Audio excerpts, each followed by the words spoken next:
So I saw the Fault in Our Stars movie this weekend, like pretty much everyone on the internet, and I'm wondering, was it existential enough? I'm Magic Turtle 643, your source for Magical Turtle 643 days out of the year, and this is The Orange Show.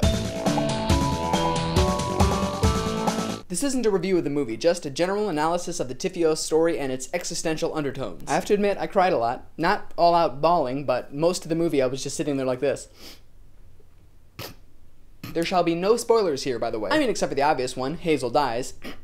Her hair black in my gothic Tiffios fanfiction, My Immortal, My Infinity. Now, there's no question that John Green's original novel, The Fault in Our Stars, had a lot of themes about oblivion and the universe's disregard for human suffering, heroism and love, and all that stuff that separates the good young adult fiction from some of the books I see in the young adult section at the library where I work, like Zombie Pizza Prom or the Vampire Sorority Text Message Massacre. Those aren't real young adult books. Yet.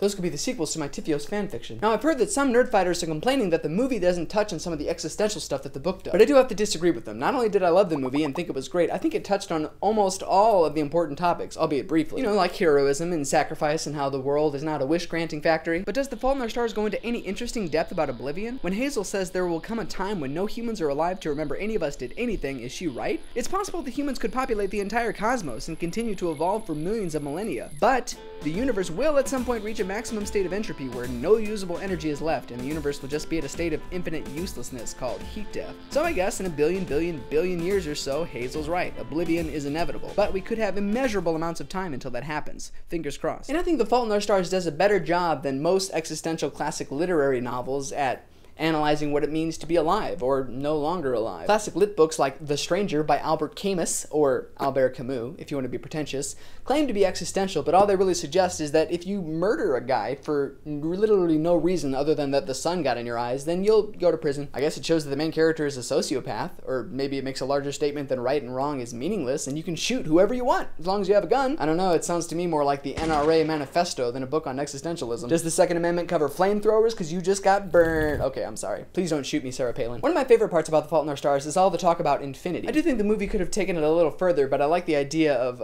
infinite amounts of time crammed into limited amounts of time. You know, that some infinities are larger than others. My magical orange mug gives me an infinite amount of coffee.